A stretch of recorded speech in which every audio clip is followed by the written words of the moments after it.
buenas noches, buenos días. Estamos aquí iniciando esta semana, la última del mes de junio de 2017. Es hoy lunes 26 de junio de 2017, y estamos iniciando Al Margen, Periodismo Libre. Ese programa de Argón México Televisión, nuestra agencia informativa, la agencia informativa de usted, que nos siguen, que nos obsequian, que nos ven, que nos observan y que nos hacen llegar sus comentarios, sus sugerencias en nuestras redes sociales. Los tienen presentes en Facebook, en Twitter, en todos los espacios posibles que estamos trabajando, y en nuestros espacios de páginas web de Argón México, agencia informativa, y de Argón México TV, Comunicadores por la Unidad. Y estamos aquí con ustedes iniciando esta semana que resulta que fue una semana de fin muy sangrienta. Es decir, el sábado y el domingo hubo hechos violentos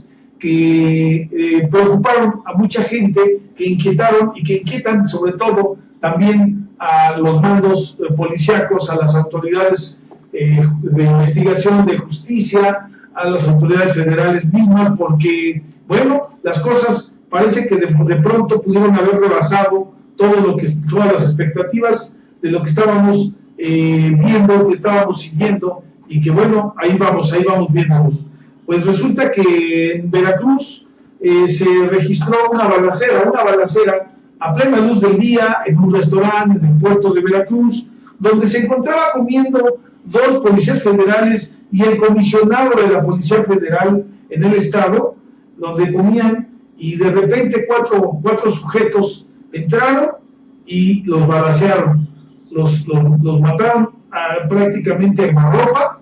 Ellos inesperadamente, bueno, pues fueron 4 tipos que no se esperaba que fueran, pero la ventaja de esto es que se tienen videos, existen videos de los 4 sujetos, de los 4 delincuentes, y bueno, ahora hay que esperar nada más a que haya mayor investigación, porque de inmediato también el gobernador de Veracruz, el panista Miguel Ángel Yunes, emitió una convocatoria, un aviso de recompensa, ofreciendo $1 millón de recompensa por quien dé datos de esos 4 sujetos que fueron los que cometieron la agresión, la balacera en contra de los tres elementos de la Policía Federal, incluido don Camilo Juan Castañe, quien era el comisionado, decíamos, de la Policía Federal para el estado de Veracruz, y está circulando por todos lados estos videos. De inmediato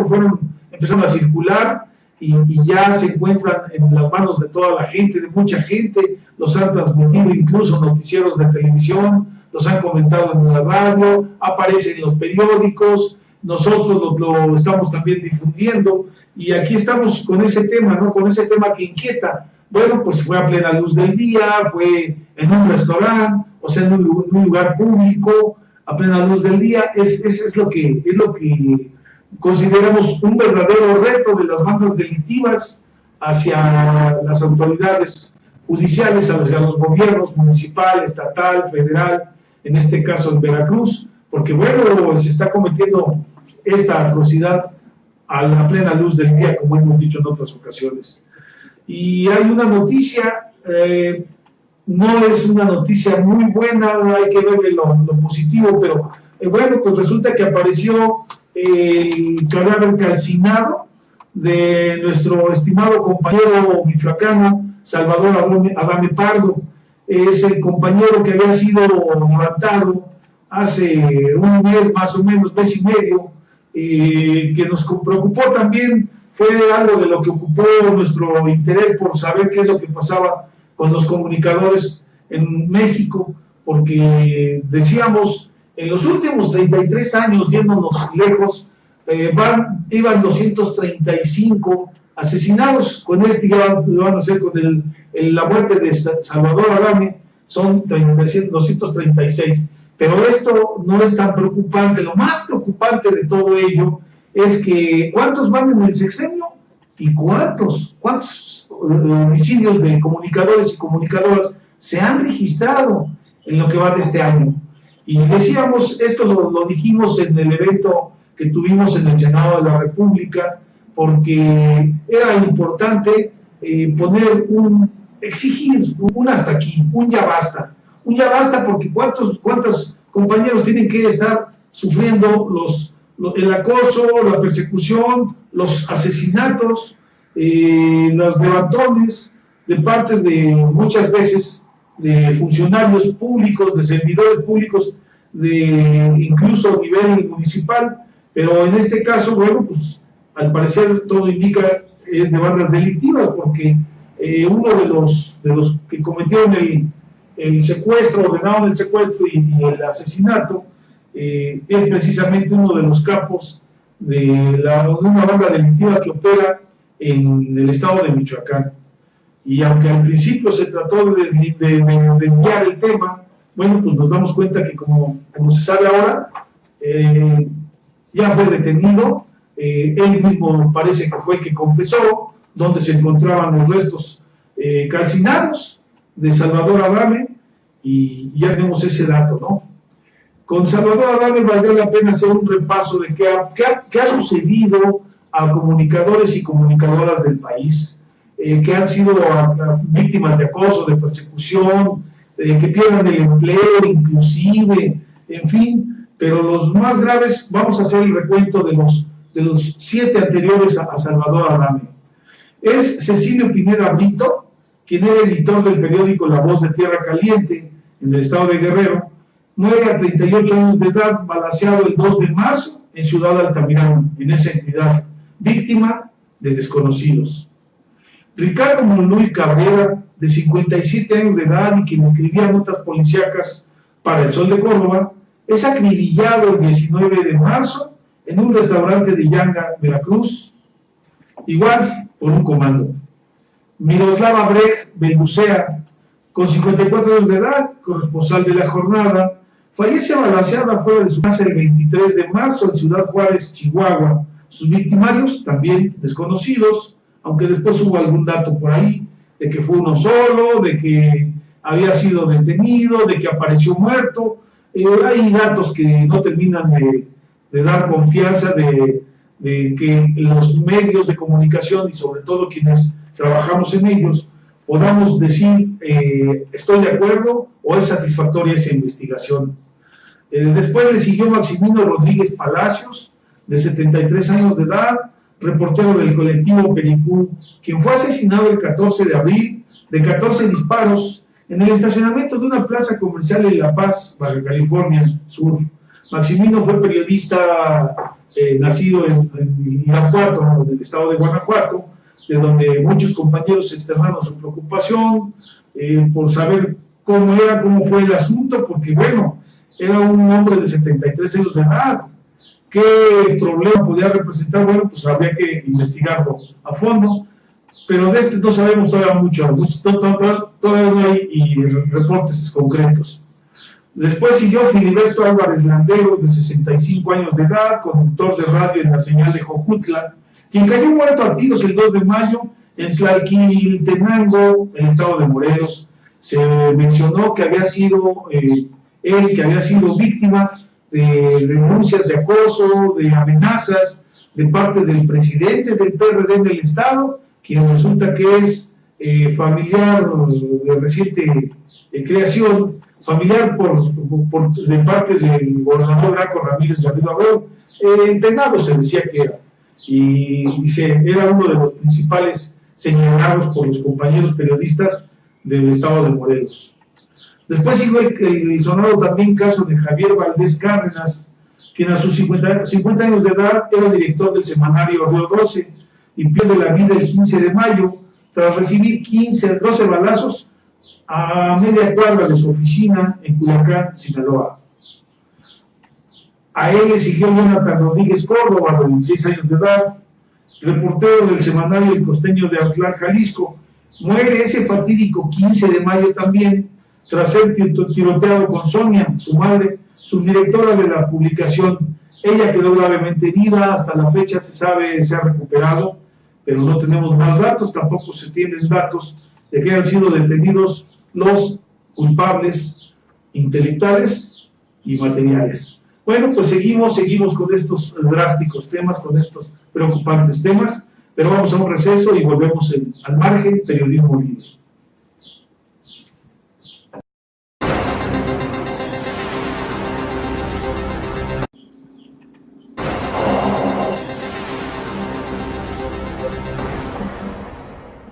Y estamos aquí de regreso en Al Margen, periodismo libre, en Argón, México, en nuestras redes sociales y en la reproducción que se logra con compañeros de Comunicadores por la Unidad.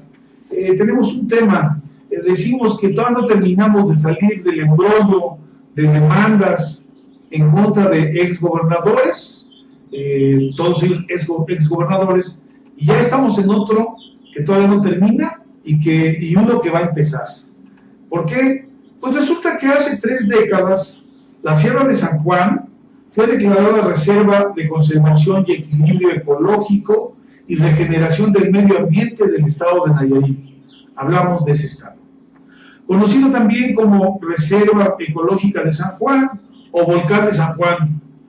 Pero ahora ha ido siendo cercenada en terrenos que compran baratos y a su gusto servidores públicos estatales.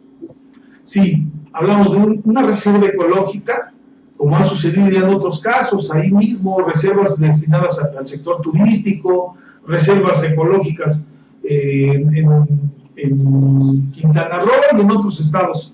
Pues aquí resulta que los que se están comprando, se están adquiriendo, se están quedando con predios bastante grandecitos, de hectáreas y de hasta de cientos de hectáreas, son los propios funcionarios estatales. Comunicadores de la entidad nos remiten a cómo el 28 de mayo último, el periódico Nayarita Realidades, así se llama el periódico, publicó un singular reportaje que tituló en Nayarit, una política criminal en materia de protección al ambiente, y luego lo presentó enumerado como sigue con números romanos, algo que no es común entre nosotros hacerlo, pero bueno, pareciera que un trabajo más bien de investigación, o tesis, o un ensayo de investigación. Y el número 1 romano dice, el 28 de octubre de 1987, en tiempos del gobernador Celso Humberto Delgado, mediante decreto publicado en esa fecha, se declaró al conocido Cerro de San Juan como una zona de reserva y conservación ecológica, teniendo como uno de sus efectos inmediatos la suspensión de las explotaciones de materiales pétreos, como son el jal, la arena y la grava, por la grave afectación al equilibrio ecológico que suponían. En el número 2 menciona, el 25 de abril de 2001, o sea, 14 años después, ¿sí? Menos, 13 años y medio después, fue publicada la Ley Estatal del Equilibrio Ecológico y Protección al Ambiente del Estado de Nayarit, que en su artículo 89 emplaza al gobierno del Estado para que a más tardar en un año y a través de su área de responsabilidad de la instrumentación de la política en materia ambiental, elaborar el plan de trabajo del área natural protegida llamada Cerro de San Juan. En el número 13 empieza por mencionar que el 18 de octubre de 2003, o sea, 15 años después del decreto inicial elaborado durante la gestión del gobernador Celso Humberto Delgado, el ahora gobernador en ese momento, el 18 de octubre de 2003, el gobernador panista Antonio Echevarría Domínguez, al parecer en atención a reclamos de los dueños de las areneras y jaleras, las empresas que explotaban la arena y el jal, abrogó mediante decreto publicado en esa fecha, el aprobado a su vez por el gobernador Humberto Delgado, y con tan solo mover la cota altitudinal que delimitaba la zona de 980 a 1080 metros sobre el nivel del mar, liberó 15.000 de las 20.000 hectáreas que comprendía el decreto original, permitiendo de esa manera que continuara impunemente el grave daño a ese ecosistema urbano. Como número 4 dice, los daños de ese abuso de poder de la familia Echeverría están a la vista. Abatimiento y sequía de los mantos freáticos, agotamiento de la disponibilidad de agua para la ciudad de Tepic, aumento de la temperatura ambiente, incremento de sólidos en suspensión ocasionando contaminación atmosférica, alteración de la regularidad en los periodos de lluvias, sequía de arroyos que nacían del Cerro de San Juan, o sea, se secaron, y obstrucción de los drenajes de la ciudad por residuos de las explotaciones mineras, que son arrastrados por las lluvias y por toda el agua que pasa por ahí, ya de pluvial. En el número 5 menciona que en las 15.000 hectáreas que quedaron fuera del área natural protegida, o sea, se perdió toda protección ahí en esas 15.000, como decíamos, ahora aparecen como dueños, al menos de alguna parte de esta extensión, los propietarios de la empresa Grupo Álica, o sea, el mismo exgobernador, ahora ya exgobernador Antonio Echeverría, y otros familiares como su hijo del mismo nombre, y quien es ahora el gobernador electo. Vea usted, Realidades, el periódico, acusa que el Grupo Álica ha emprendido en esa zona el proyecto llamado Biosfera, un desarrollo habitacional dirigido a la clase media alta, en una superficie de 33 hectáreas, y cuyo director de la empresa era, hasta antes de ser candidato, Antonio Echeverría García, es decir, el ahora gobernador. Sí, el ahora gobernador electo de Nayarit, quien fue abanderado para su causa de promoción del voto por una alianza que formaron los partidos Acción Nacional, de la Revolución Democrática, el Partido del Trabajo, que lucha por los pobres, y el Partido Revolucionario Socialista, que es un partido local. Y para no quedarse atrás, añade el documento reportado, el gobernador saliente, el priista Roberto Sandoval, construyó en una parte de la superficie cercenada, robada al área natural protegida original, construyó un negocio familiar dedicado a brindar terapia equina, el llamado RIE. Vaya negocio. El 18 de junio, en otra publicación del mismo diario Nayarita, se denuncia que cientos de hectáreas del Cerro de San Juan, patrimonio nacional o zona protegida, fueron adquiridas a precio de risa, es decir, 10 pesos por metro cuadrado. ¿Y quién las adquirió? Pues funcionarios del gobierno estatal, del que está por salir, entre quienes sobresale el ya ahora extitular de la Secretaría de Planeación, Programación y Presupuesto, llamada también CEPLAN, y exdiputado federal de nombre Roy Gómez Holguín. Así es, Roy Gómez Holguín hizo una gran inversión, compró cientos de metros, cientos de hectáreas, a 10 pesos el metro. Hay que ver si la pagó también, ¿no? Porque es posible que ni eso haya pagado. El reporte publicado en el diario Realidades de Nayarit también refiere que se habla de otros funcionarios que no cantan mal las rancheras, en ese sentido, en ese tenor de comprar barato, y se han apropiado de cientos de hectáreas a todo lo largo y ancho de la entidad, y que poco a poco se irán descubriendo. Así lo ofrece el diario ante lo que hemos expresado de forma reiterada nosotros, aquí en Al Margen, Periodismo Libre, en Argón México, y en la columna, en el análisis que hago regularmente, que le llamamos Política al Margen, lo hemos dicho, el poder los hace iguales. Es decir, por todo ello, ambientalistas y protectores de la flora, de la fauna y de mantos freáticos de Nayarit exigen que se dé marcha atrás a la compraventa de tierras del Cerro de San Juan, esa antes zona protegida por las instancias federales. Dicen que no se puede permitir que haya funcionarios tan voraces y abusivos que con unos cuantos pesos compren el oxígeno, el aire, los pulmones de la capital del estado, del propio Tepic. Exigen se actúe en consecuencia para que se devuelvan esas tierras, porque son patrimonio de la humanidad, ya no siquiera, digamos, patrimonio del estado, patrimonio del país de México. Son pulmones vivientes del pueblo y escudos naturales contra huracanes, contra ciclones y contra todos los fenómenos naturales que ponen en riesgo la vida de miles de personas. De acuerdo a la información publicada, se alerta que en la realidad nayarita los funcionarios estatales a punto de ser relevados, o ya fuera del gobierno del estado, solo siguen el ejemplo de la familia del ahora gobernador electo. Así las cosas, en ese proceso de enriquecimiento ilícito con la apropiación de terrenos de zonas protegidas en Nayarit y en un evidente abuso de poder que involucra a funcionarios priistas estatales que dejarán el cargo con el relevo, como a quien llegará al Palacio de Gobierno con el aval de partidos de oposición. La duda que asalta a la ciudadanía es ¿quién investigará a quién? ¿Quién denunciará a quién? Porque normalmente los que llegan investigan, auditan y denuncian al que salió. Ahora, ¿cómo? Si el que llegó o el que va a llegar está igual de involucrado o igual de embarrado en estos problemas que los que van a salir, ¿no? Sí, están enlodados priistas y gente del Partido Acción Nacional, del Partido de la Revolución Democrática, del Partido del Trabajo y del Partido Revolucionario Social.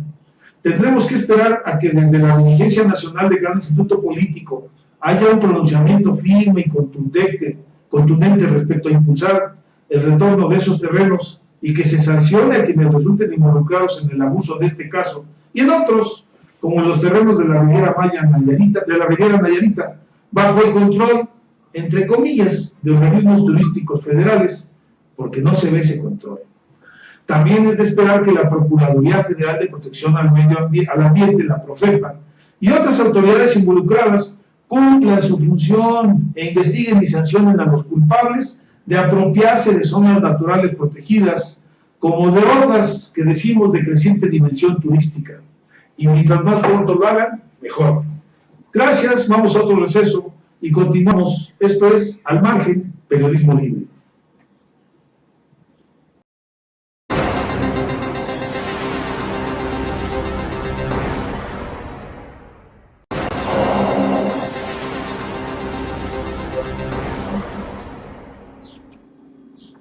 Y estamos aquí de regreso en Al Margen, Periodismo Libre. Bueno, pues vamos a hablar de un tema que hoy nos inquieta, que nos ocupa también mucho, porque con la aparición de una tormenta tropical que se convierte en ciclón, se inicia la etapa de ciclones que recorrerán nuestro país, algunos con unos efectos menos, otros con mayores efectos, pero bueno, es el inicio de la temporada de ciclones en México. Así es. La tormenta tropical Dora evolucionó la madrugada de este lunes a huracán categoría 1 en la escala Saffir-Simpson y se ubica en el Océano Pacífico frente a las costas de Colima y Jalisco. Así lo da a conocer el Servicio Meteorológico Nacional, dependiente de la Comisión Nacional del Agua, temprano este día.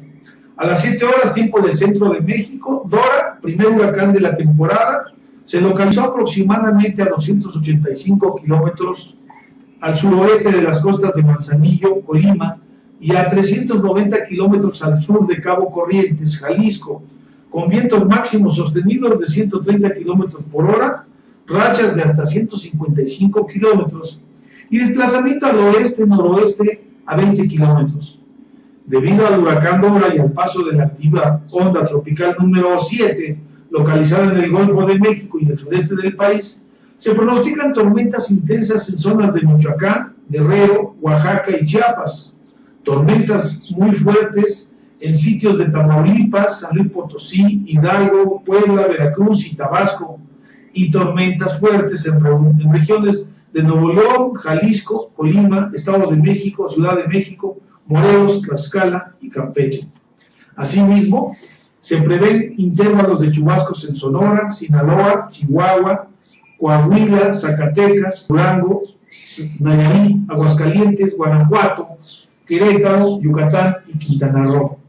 Lluvias dispersas en Baja California y oleaje de 3 a 4 metros de altura en las costas de Nayarit, Jalisco, Colima, Michoacán y Guerrero, esa gran parte del Pacífico. La CONAGUA y el Servicio Meteorológico Nacional recomiendan a la población y a la navegación marítima ubicada en las entidades mencionadas, en esas 5 entidades, extremar precauciones y atender las recomendaciones emitidas por las autoridades del Sistema Nacional de Protección Civil por lluvias, viento y oleaje. Además, se pronostican rachas de viento superiores a 50 kilómetros para Baja California, Sonora, Durango, Zacatecas, San Luis Potosí, Hidalgo, Querétaro, Guanajuato, Jalisco, Michoacán, Ciudad de México, Estado de México y las costas de Michoacán, Guerrero, Oaxaca, Campeche, Yucatán y Quintana Roo, es decir, también por el Golfo. Nos están atendiendo los fenómenos naturales, tanto del Pacífico como del Golfo de México, y bueno, hay que considerar que esto, con las reservas que se toman, con las precauciones, con el atender las recomendaciones, se enfrentan menos riesgos de perder la vida, de accidentes, pero también se nutren las presas, los mantos freáticos de los que hablábamos hace rato, los bosques se nutren de agua, y esa es una parte que hay que verla positiva. El Servicio Meteorológico Nacional también nos mandó el pronóstico por regiones y nos dice que en el Valle de México se prevé cielo nublado y viento del este de 10 a 25 kilómetros con rachas superiores a 50 kilómetros en zonas de tormenta. Mientras que para la Ciudad de México se estiman temperaturas máximas de 23 a 25 grados y mínima de 13 a 15 grados. Así las cosas. Bueno, pues este es más o menos el panorama que se nos está presentando, el panorama en materia de meteorológica, y pasemos a un tema también que nos ocupa. Resulta que compañeros de Michoacán nos dan a conocer la denuncia que hacen comuneros por extorsiones que han sufrido de la Comisión Ejecutiva Estatal de Atención a Víctimas. De acuerdo a un audio presentado de 15 minutos y 20 segundos, difundido esta mañana, comuneros de La Chuta, municipio de Lázaro Cárdenas, nos dijeron que tienen su propósito de dejar evidencia pública de cómo son presuntamente extorsionados por colaboradores de la Comisión Ejecutiva Estatal de Atención a Víctimas. Y bueno, pues hay que ver qué es lo que están diciendo, porque están señalando a gente que colabora en el gobierno del estado de Michoacán y la están responsabilizando de haber acudido a extorsionarlos, de estarles exigiendo dinero para ayudarlos a resolver problemas que tienen inmediatos. Y esto pasa mientras el Silvano Aureoles estuvo ayer en la reunión, participó en la reunión del PRD, donde los principales dirigentes del Partido de la Revolución Democrática se congregaron para darle un aval a la postura de alianzas con otros partidos menos el PRI y Morena. Es más, deslindaron ya de Morena, ya lo dejaron atrás.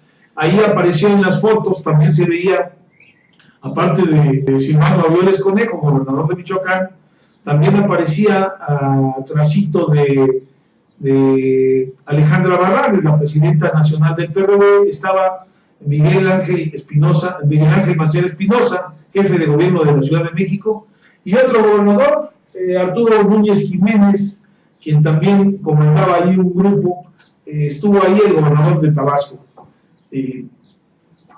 Nos inquieta saber, bueno, es una nota que fue publicada por todos lados, ¿no?, en que se van a aliar, ya establecieron su programa de alianzas con el PAN, sobre todo, con otros partidos dicen, pero pues obviamente con el PAN sería el primero que entrarían.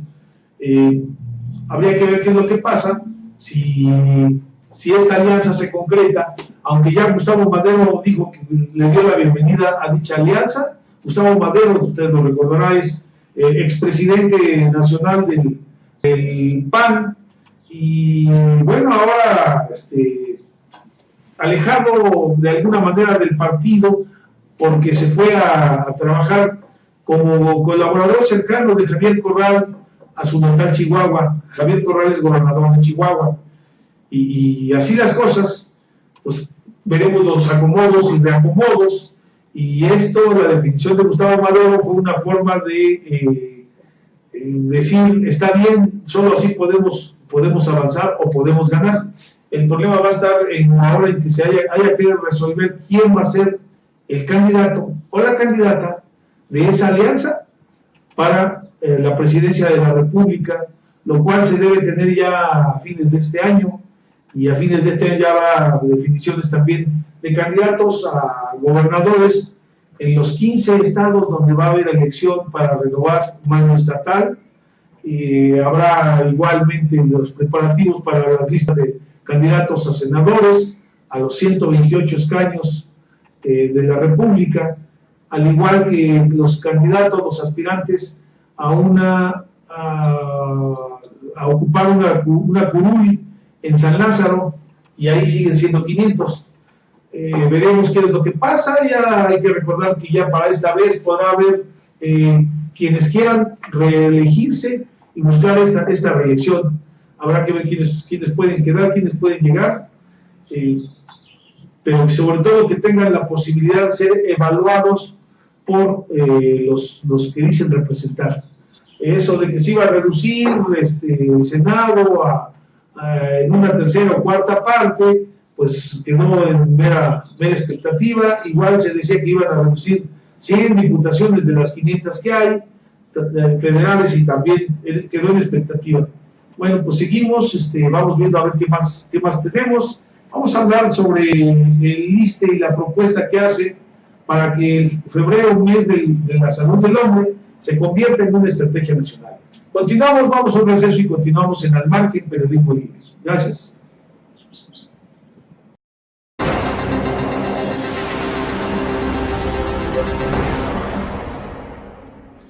Pues aquí estamos de regreso en Al Margen Periodismo Libre con un tema. Hoy en la mañana, al mediodía más bien, para ser precisos, hubo una rueda de prensa improvisada, informal, de parte del movimiento llamado Sistema Producto Maíz.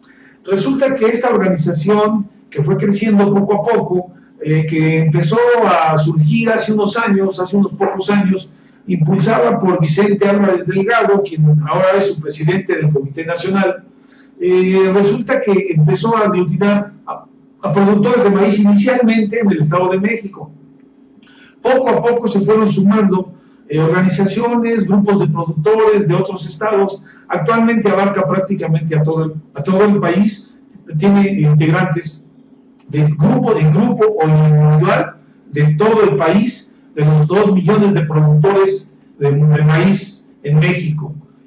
Resulta que él acudió a denunciar con un grupo de 15 dirigentes de diversos estados, acudió a denunciar un presunto fraude masivo en los cálculos para fijar los precios del maíz a través de la Agencia de Servicios a la Comercialización y Desarrollo de Mercados Agropecuarios, la llamada ASERCA. Es una dependencia de la Secretaría de Agricultura y Secretaría de Agricultura, Ganadería, Desarrollo Rural, Pesca y Alimentación, como se llama ahora la SAGARPA. La SAGARPA, él acudió con ese grupo de compañeros a protestar a las afueras de la sede de la SAGARPA, porque dice que están siendo ignorados ellos como productores, tanto en el tema del Tratado de Libre Comercio de América del Norte, en su revisión, no han sido considerados, y señala que en Estados Unidos al revés. Lo primero que hizo el gobierno fue llamar a los productores y decirles a ver qué es lo que ustedes plantean, qué es lo que quieren, y allá los productores felices dijeron, bueno, pues sí, queremos que se venda más nuestro maíz, y que el maíz mexicano tenga el mismo precio que el nuestro. Y acá Vicente Álvarez dice, bueno, pero ¿cómo va a ser posible que nos tasen igual si el maíz mexicano nace en México? El maíz es mexicano, por ello, y tiene todas las cualidades, todas las proteínas, todas las propiedades naturales y alimentarias que no tienen los demás. ¿Por qué? ¿Por qué decimos esto? Bueno, porque él nos comentaba que incluso tuvimos una entrevista de la cual les invito a que la hagan en este momento, vamos a dejarla un momento, pero nada más quiero comentarles esto. En esa entrevista él habla muy claro, da datos precisos de qué es lo que pasa con esto y qué es lo que está sucediendo con el maíz. Dice que para lo único que sí nos llamaron a ellos, al Sistema Producto Maíz, es para convocarlos a ver qué opinaban respecto a un tratado de libre comercio en materia agropecuaria con la Unión Europea. Y de inmediato dijo, bueno, pues todos estamos de acuerdo porque Europa sí paga como debe ser los productos. En cambio, no tenemos que competir con los productos transgénicos que nos están ofreciendo, que nos están trayendo de Estados Unidos. Él dice que incluso lo apoyó una dirigente de Michoacán, quien dijo también que el problema en México es que las autoridades, el gobierno, está implementando sistemas de apoyo no a los productores, sino a los comercializadores, a esas grandes empresas que son las que se están enriqueciendo con vender productos de los mexicanos logrados, generados en el campo, y ellos los compran, los perciben, los procesan, a veces ni los procesan y los envían a otros países, a otros mercados, a la Unión Americana sobre todo. Y el problema está en que ellos, esas mismas empresas o empresarios, traen productos transgénicos, baratos, de mala calidad, y es con lo que nos están alimentando en México. Y el buen producto, el buen maíz, lo compran más barato y lo venden mucho más caro en el extranjero. Es algo de lo que él dice, es muy interesante, y queremos que usted lo vea y que opine. Están abiertos nuestros espacios, como siempre, las redes sociales, el correo que ya le hemos dado y que le repetimos, colaboradores.argonmexico@gmail, y estamos con ver este tema de maíz y qué es lo que pasa, porque han sido olvidados, desdeñados, como siempre, por parte del secretario de Agricultura o de la propia autoridad federal, que es el presidente de la República. Ellos no lo mencionan, no lo señalan, nosotros lo consideramos así, porque dicen que incluso el secretario de Economía, Ildefonso Guajardo, los está buscando, los ha apoyado, pero les dice que el único que va a dictar la norma, el reglamento, las reglas de operación, como se llaman, son, el único que va a hacer es el secretario de Agricultura. Por más que el secretario de Economía intentara buscar un esquema, ayudar, deshacer, pues está fuera de su responsabilidad, no está en su cartera. Y bueno, vamos a ver esta entrevista, y con esta entrevista nos despedimos de usted para continuar mañana al margen, periodismo libre, lo que tenemos pendiente. Gracias, hasta la próxima.